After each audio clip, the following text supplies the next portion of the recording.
এখানে নিয়ে আসলে কেন?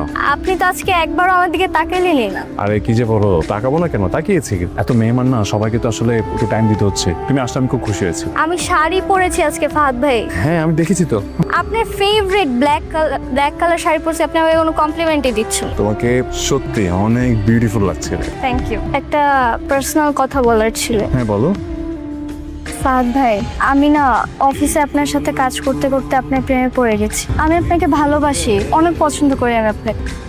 মীরা দেখো, তোমাকে আমার খুব ভালো, তুই খুব লক্ষ্মী একটা মেয়ে, কিন্তু সব ভালো লাগা তো আর ভালোবাসা হয় না। আর তুমি এখন আমার ফ্যামিলি সিচুয়েশন চাই, এবং আমি বিশ্বাস করি তুমি অতটুকু স্মার্ট যে তুমি সিচুয়েশনটা বুঝতে পারো। I respect you, but you know my baby. ঠিক আছে?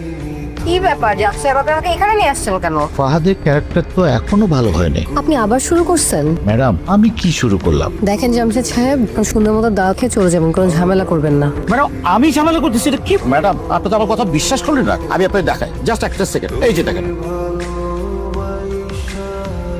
Together again.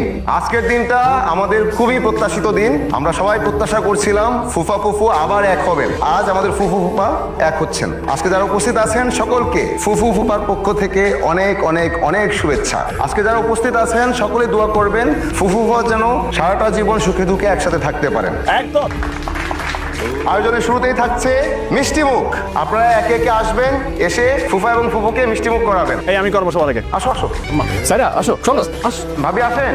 আমার সাথে চলো আস। বেআইন আসেন, আসেন। আমার দুই মা একসাথে আসছে। মিষ্টিটা আমি খাবো।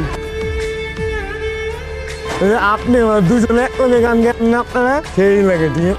ঠিক আছে আপনি গেলে তো ছবি আমার গাড়ি কাপ আমি যেরকম মানছেন দাম আপনার প্রিয় শিল্পী না, আপনি তো প্রিয়। ঠিক আছে গান গাইবেন না? হ্যাঁ হ্যাঁ ও সেই ঠিক আছে। ও ধন্যবাদ আপনার। আচ্ছা মিষ্টি মুখ পর্ব এখানেই শেষ হলো, ভেরি কিছু হলো। মা একটু থাকবেন প্লিজ।